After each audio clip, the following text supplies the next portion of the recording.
Hello everyone, मैं Gyanendra Sharma air defence academy के online platform पर आपका स्वागत करता हूं। पिछली क्लास आप लोगों ने देखी रखी होगी कि उसमें सिलेबस से रिगार्डिंग बात की गई थी। अब हम अपना सिलेबस प्रॉपरली आगे बढ़ाएंगे और आप लोगों से बस यही कहना है कि लगे रहो। एग्ज़ाम की डेट कभी भी आ सकती है, अपने पास समय है तो उसका पूरा लाभ उठाएं।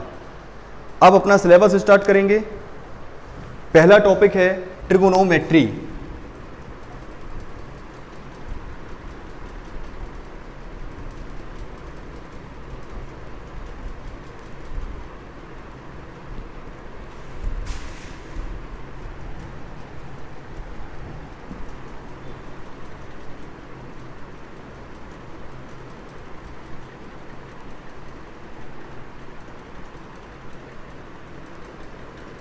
त्रिकोणमिति।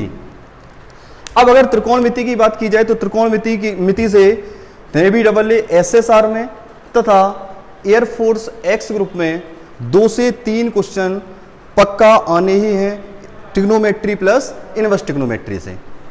अगर यही एनडीए में बात की जाए तो ट्रिग्नोमेट्री प्लस इनवर्स ट्रिग्नोमेट्री को मिलाकर कम से कम 18 क्वेश्चन बनते हैं। अब त्रिकोणमिति की अगर बात की जाए तो इससे सर्वप्रथम आप लोग रूबरू 9th क्लास में हुए होंगे या फिर 10th क्लास में हुए होंगे। अब 10th क्लास में जब आप आए तब आपको बताया गया कि त्रिकोणमिति में सबसे पहले माना गया कि एक राइट एंगल ट्रायंगल लिया, कि एक राइट एंगल ट्रायंगल लीजिए, ठीक है। अब राइट एंगल ट्रायंगल तो समझते ही होंगे। राइट एंगल ट्रायंगल कौन सा होता है? जिसका एक कोण 90 डिग्री का हो, वो कौन सा ट्रायंगल होता है? राइट एंगल ट्रायंगल होता है। हमने ले लिया कि ये ABC एक कैसा है? राइट एंगल ट्रायंगल है। अब इस राइट एंगल ट्रायंगल की अगर हम बात करें तो इस राइट एंगल ट्रायंगल में अभी हम आपसे पूछें कि इसमें क्या आप परपेंडिकुलर डिसाइड कर सकते हैं, क्या आप बेस डिसाइड कर सकते हैं, क्या आप हाइपोटेनियस डिसाइड कर सकते हैं, क्या अभी हम डिसाइड कर सकते हैं? तो आपका आंसर क्या आएगा? अभी तो एंगल ही डिसाइड नहीं है सर, तो हम परपेंडिकुलर बिल्कुल नहीं बता सकते हैं। मतलब परपेंडिकुलर का मतलब क्या हुआ? लंब बिल्कुल नहीं बता सकते हैं, आधार बिल्कुल नहीं बता सकते हैं, कर्ण नहीं बता सकते हैं। हम जब तक ये डिसाइड नहीं कर सकते हैं जब तक कि एंगल डिसाइड नहीं है। अब हमने इस एंगल को थीटा मान लिया और इस एंगल को जैसे ही मैंने थीटा माना, अब हम आपसे पूछें बेटा इसमें परपेंडिकुलर क्या है, तुरंत आप कहोगे सर जी AB परपेंडिकुलर है। AB क्या है? परपेंडिकुलर है।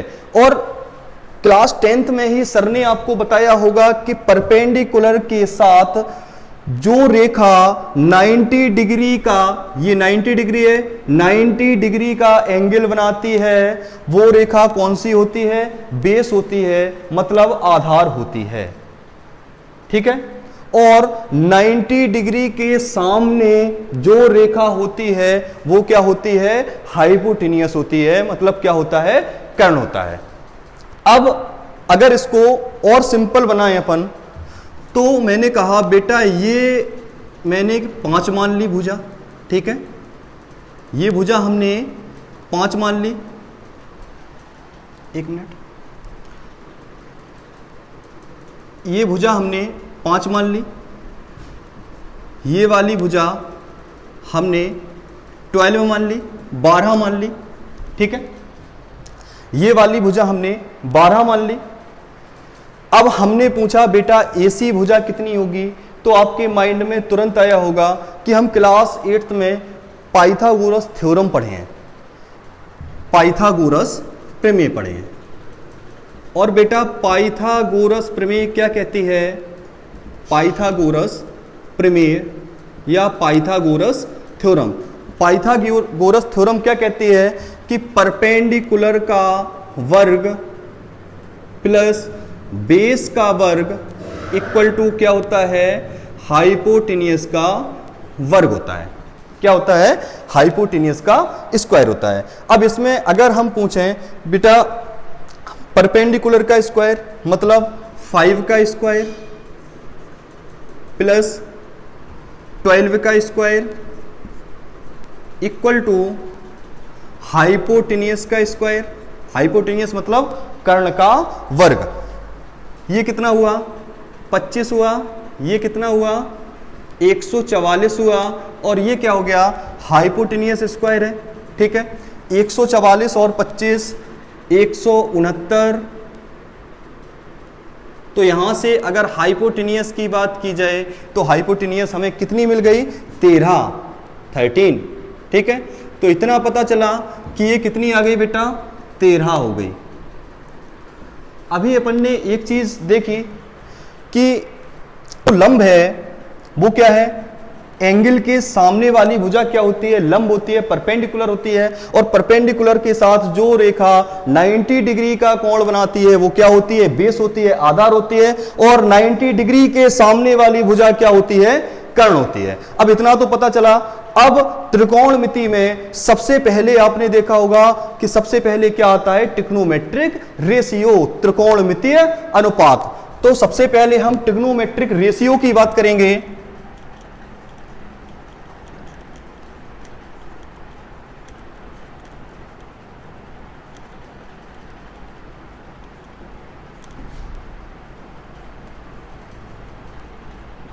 ट्रिगोनोमेट्रिक रेशियो,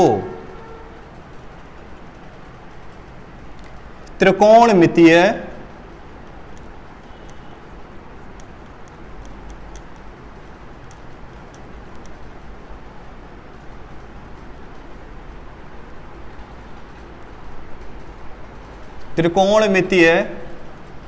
अनुपात।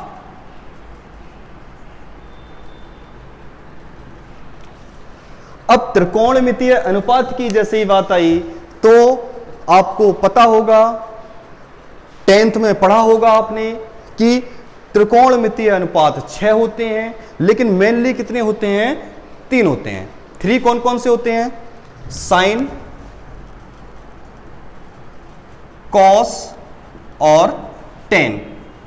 ठीक है, 3 trigonometric ratio, sine, cos, tan. अब 3 इसके क्या हो गए, व्युत्क्रम है, मतलब रेसिप्रोकल है। साइन का रेसिप्रोकल कॉसेक, कॉस का रेसिप्रोकल सेक, और टेन का रेसिप्रोकल कॉट। अब अगर एंगल की बात करें, इसमें हमने बताया था कि थीटा के लिए परपेंडिकुलर कौन सा हुआ, ए बी हुआ, 5 हुआ। अगर हम ये वाला एंगल एल्फा ले लें, अब हम पूछें बेटा एल्फा के लिए परपेंडिकुलर, तो तुरंत आप बताओगे कि सर जी समझ में आ गया, ये क्या होगा, बीसी होगा। ठीक है, अब अगर हम यहां से एंगल ले लें, हमने कहा बेटा साइन थीटा की वैल्यू बताओ, कॉस थीटा की वैल्यू बताओ, टेन थीटा की वैल्यू बताओ, तो आपको सबसे पहले क्या देखना है, ट्रायंगल। ट्रायंगल में आपने देखा थीटा कहां है, थीटा ये रहा। सर जी ने बताया था थीटा के सामने वाली भुजा परपेंडिकुलर मतलब लंब होती है, और जो लंब के साथ 90 डिग्री का एंगल बनाती है वो क्या होती है, बेस होती है, और 90 डिग्री के सामने वाली भुजा क्या होती है, कर्ण होती है। तो यहां से साइन थीटा बराबर, अब साइन थीटा बराबर आपने जब हाई स्कूल की होगी तब हिंदी मीडियम वालों को बताया गया था, जरूर बताया होगा सर ने, लाल बटे कक्का। और इंग्लिश मीडियम वाले जो स्टूडेंट होंगे उनने पढ़ा होगा पंडित बद्री प्रसाद हर हर बोले। इस एल का मतलब क्या है, लंब, कर्ण, आधार, कर्ण, लंब, आधार। P for perpendicular, H for hypotenuse, B for base, H for hypotenuse, P perpendicular, B base हुआ। ठीक है, क्लियर, इतनी बात तो क्लियर हो गई। अब यहां से देख के आपसे जैसे ही मैंने पूछा कि बेटा यहां पे साइन थीटा क्या होगा, तो क्या होता है sine theta perpendicular by hypotenuse, लंब बटे कर्ण। तो यहां से थीटा के लिए लंब का काम क्या कर रहा है, 5 कर रहा है, 5 कर रहा है, तो ये कितना हो जाएगा 5/13। कितना हो जाएगा बेटा 5/13। अगर हम cos थीटा की बात करें तो cos थीटा बराबर क्या होगा, आधार बटे कर्ण। आधार कितना है 12, ये 12/13। ठीक है, 12/13। और टेन थीटा की बात करें तो टेन थीटा बराबर क्या होता है, साइन थीटा बटे cos थीटा, sin थीटा बटे cos थीटा, यहां से 13 से 13 कैंसिल हो जाएंगे, मिलेगा क्या 5/12, या फिर tan थीटा बराबर लंब बटे आधार perpendicular by base, perpendicular by base 5/12, 5/12। अब यहीं से हमने आपसे पूछा बेटा, हमने एक एंगल और लिया था, अल्फा लिया था। अगर बच्चे हमने यहां से अल्फा एंगल लिया था, अब हम आपसे पूछें साइन अल्फा बराबर बताइए, कॉस अल्फा बराबर बताइए, और टेन अल्फा बराबर बताइए। तो बच्चे तुरंत आपने देखा होगा कि अल्फा एंगल सर जी ये रहा, और अल्फा के सामने वाली भुजा परपेंडिकुलर ये रही, और परपेंडिकुलर के साथ जिस भुजा ने 90 डिग्री का एंगल बनाया वो बेस ये रहा, और हाइपोटेनियस 90 डिग्री के सामने वाली भुजा रही। तो साइन अल्फा बराबर क्या हो जाएगा, परपेंडिकुलर बाई हाइपोटेनियस, परपेंडिकुलर कितना हुआ, अब ये अल्फा के लिए परपेंडिकुलर 12 हुआ। तो तुरंत आपने कहा सर जी 12/13 होगा, 12/13 होगा। हमने पूछा बेटा कॉस अल्फा कितना होगा, तुरंत आपका आंसर आया सर जी 5/13। 5 क्या है, बेस है, 5/13। अब मैंने पूछा बेटा टेन अल्फा और बता दीजिए, तुरंत आपको याद आया कि टेन अल्फा बराबर क्या होता है, sine alpha by cos alpha, या फिर टेन अल्फा बराबर क्या होता है, लंब बटे आधार, perpendicular by base, perpendicular by base. तो यहां से परपेंडिकुलर कितना है, 12 है, ये कितना हो गया 5, 12/5। अब आपने सोचा होगा सर जी ये हमें क्यों बताया, बस चीजें आपको समझनी है, चीजें आपको देखनी है, देखने से चीजें याद होंगी। बिल्कुल हम बेसिक से मॉडरेट और मॉडरेट से हाई लेवल तक जाएंगे, हर एक तरीके का क्वेश्चन कराएंगे, लेकिन ट्रिग्नोमेट्री को मैंने अपने हिसाब से डिजाइन किया है क्योंकि बहुत बड़ा पोर्शन होता है। तो सबसे पहले बेसिक से स्टार्ट किया है, तो इतना तो सबको समझ में आया होगा, आशा करता हूं कि समझ में आया होगा आप लोगों को। तो अगर इसको आपने देखा होगा तो आपको पता चला होगा कि सर जी 5 और 12 आपस में चेंज हो रहे थे, किसके अकॉर्डिंग, थीटा और अल्फा। मतलब थीटा और अल्फा क्या है, एंगल के अनुसार ये कैसे हो रहे थे, इंटरचेंज हो रहे थे। तो पहली बात आपको पता क्या चली कि परपेंडिकुलर और बेस, लंब और आधार कोण के अनुसार आपस में बदलते रहते हैं, या आप कह सकते हैं लंब और आधार एक दूसरे की सहायता करते हैं, एक दूसरे की मदद करते हैं। कैसे मदद करते हैं, आपने देखा जहां पर जिस एंगल के लिए थीटा के लिए जो 5/13 हो रहा था, वो थीटा के लिए कॉस, साइन थीटा के लिए 5/13 था, और कॉस थीटा कितना 12/13। जहां पर साइन 12/13 हो रहा है, वहां कॉस कितना हो रहा है, 5/13 हो रहा है। लेकिन आपने देखा होगा ये क्या है, ये परपेंडिकुलर है। एक मिनट, ये क्या है बेटा, ये क्या है बेटा, परपेंडिकुलर है। ये क्या है, हाइपोटेनियस है।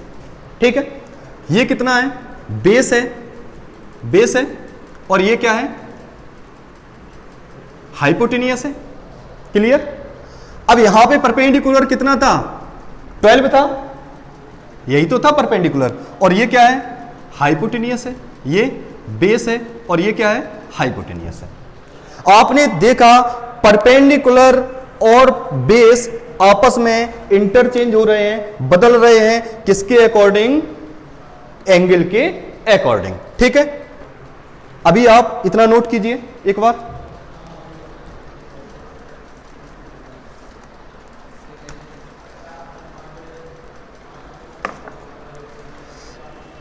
आशा करता हूं आप लोगों ने नोट कर लिया होगा।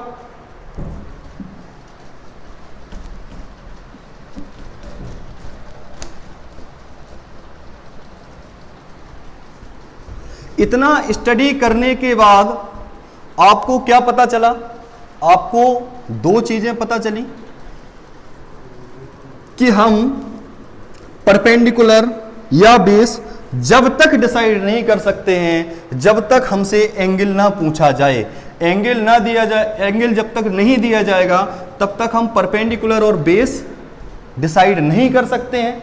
ठीक है, दूसरी बात क्या सीखी, कि परपेंडिकुलर और बेस आपस में क्या करते हैं, आपस में एक दूसरे की मदद करते हैं या इंटरचेंज होते हैं। आपने साफ देखा जहां पर 5/13 क्या था, साइन था, और 5/13 के लिए कॉस कितना हो रहा था, 12/13। तो ये सब बिल्कुल क्लियर हो गया होगा। इतना स्टडी करने के बाद हम ट्रिपलेट पर चलते हैं।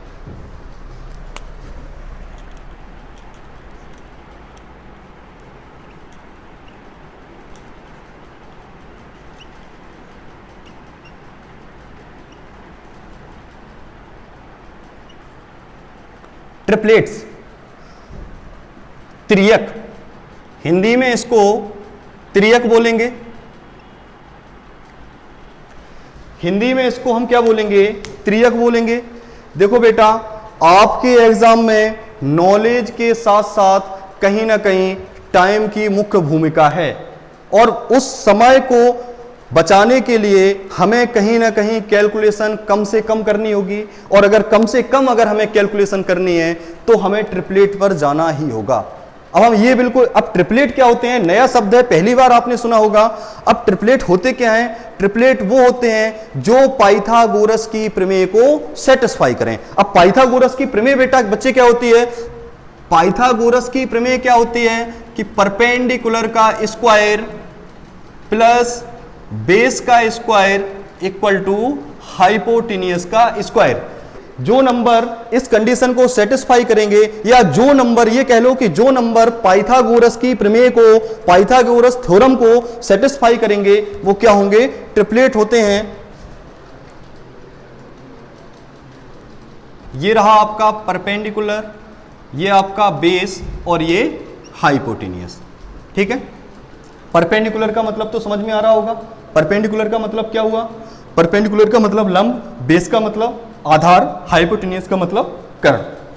ठीक है, इतनी तो हिंदी कर ही सकते हैं आप लोग।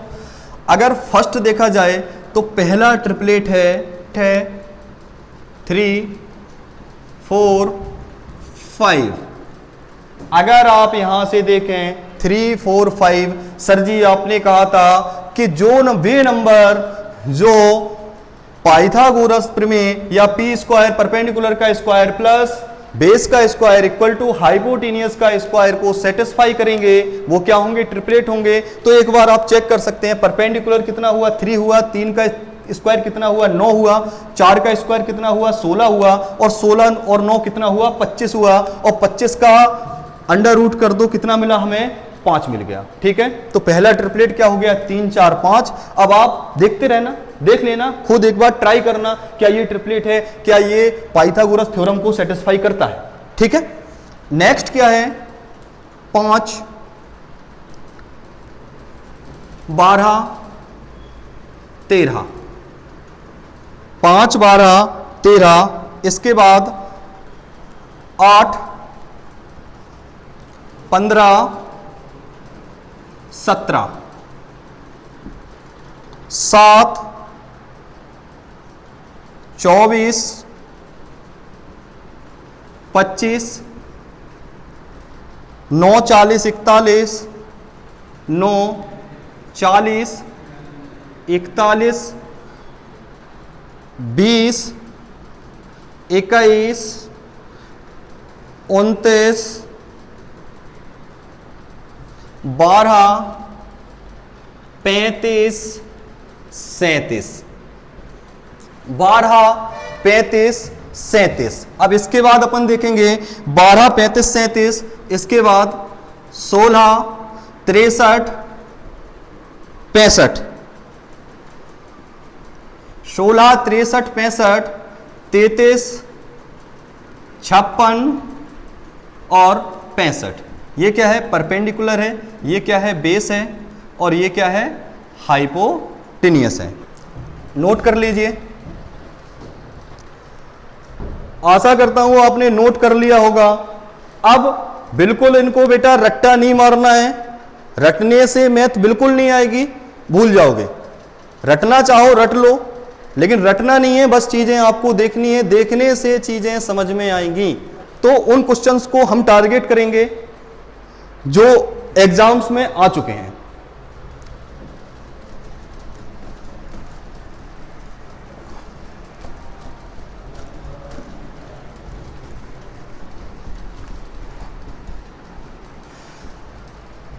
बच्चे चीजें आपको समझनी है और चीजों के साथ खेलना आना चाहिए।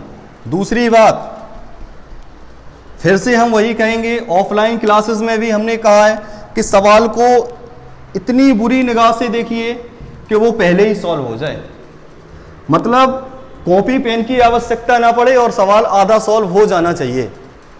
चलो अब क्वेश्चन की बात कर लेते हैं। अब अगर क्वेश्चन देखा जाए, क्वेश्चन लिखिए, नोट कीजिए क्वेश्चन।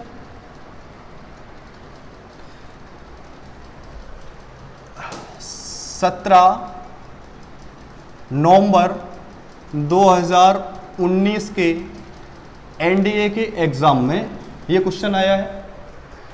क्वेश्चन देखो, इफ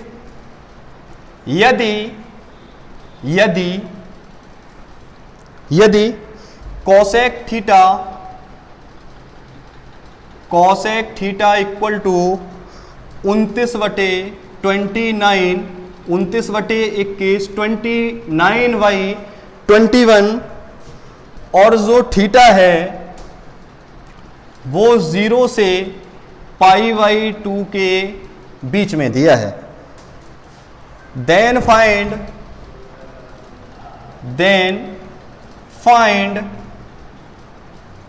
तब ज्ञात कीजिए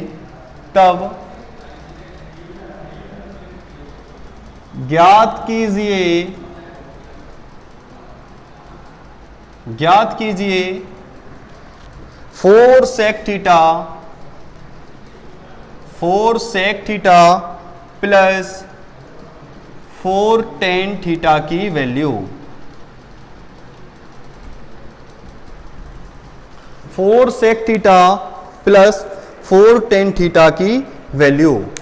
आपने देखा कोसेक थीटा बराबर आपको 29/21 दिया है और ये थीटा बराबर 0 to π/2 क्या दिया है, थीटा 0 से π/2 के बीच में है, मतलब पहला चतुर्थांश है। चतुर्थांश भी आपने पढ़े होंगे, अभी आगे डिस्कस कर लेंगे चतुर्थांश, ठीक है। अगर हम यहां से देखें, आपके माइंड में तुरंत आएगा कि सर जी हमें कोसेक थीटा 29/21 दिया है, हम सेक थीटा कैसे निकालें, टेन थीटा कैसे निकालें। अगर हमें सेक थीटा और टेन थीटा की वैल्यू चाहिए, अगर हमें सेक थीटा और टेन थीटा की वैल्यू चाहिए तो हमें कहीं ना कहीं बेसिक चीजों पर जाना होगा, हमें ट्रिपलेट पर जाना होगा और हमें कैलकुलेशन से बचने के लिए हमें ट्रिपलेट पर जानी है। अभी आपने पढ़ा 29, 20, 21, 29, अगर याद हो आपने पढ़ा होगा 20, 21 और 29।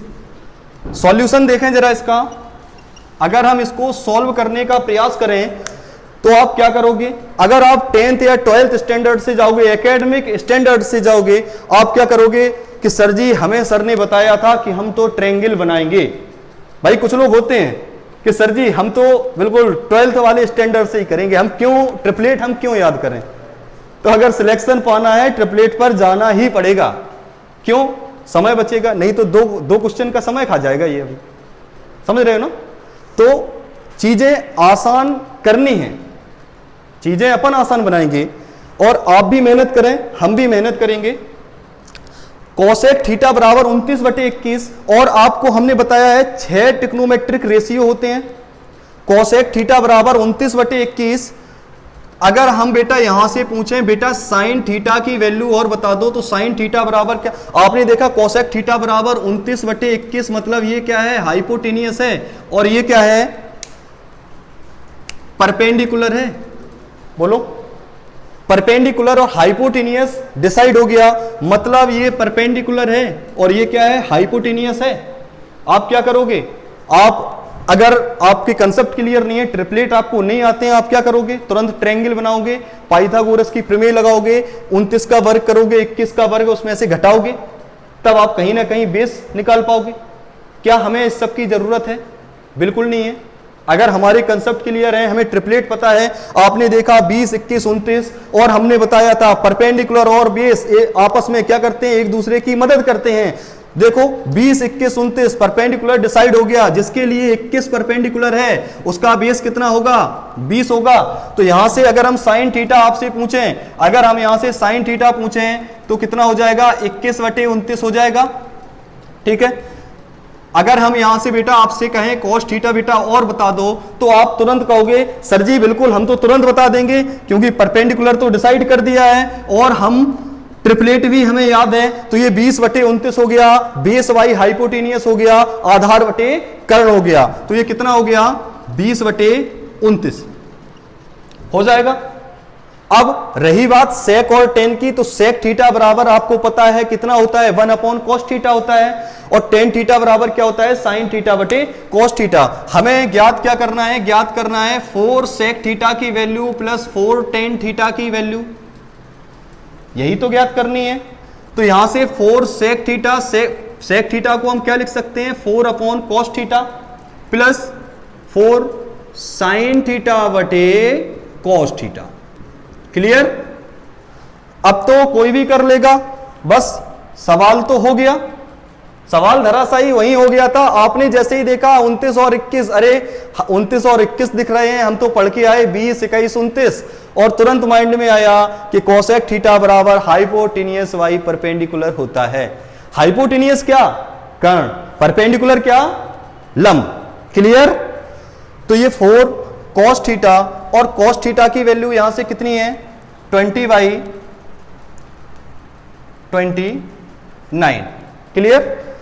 प्लस 4 इंटू साइन थीटा की वैल्यू कितनी है 21/29 और 20/29, 29 से 29 कैंसल, ठीक है।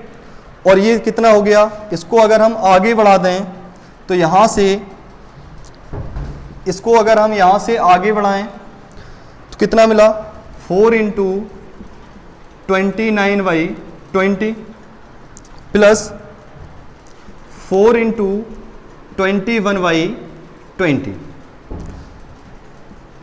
4/20 अगर कॉमन ले लिया जाए तो 29 प्लस 21 ही तो बचा, और 29 और 21 कितना होता है 50 होता है।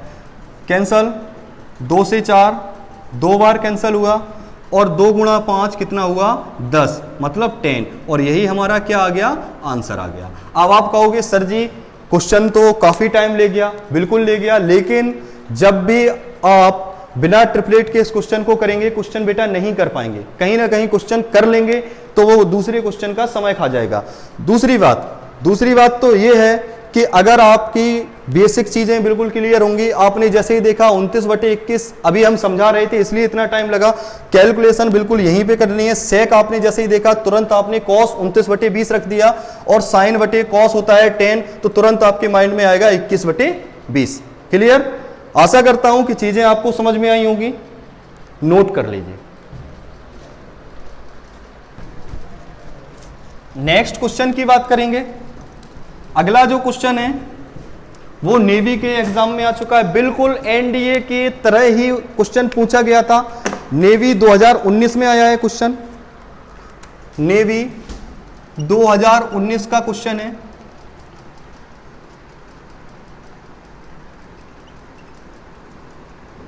नेवी एसएसआर में आया है। क्वेश्चन लिखिए, क्वेश्चन दिया है यदि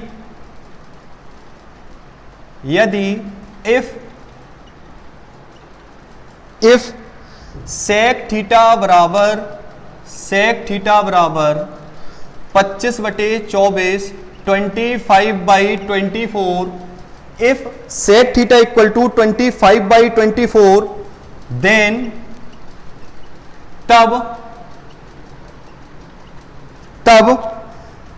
3 साइन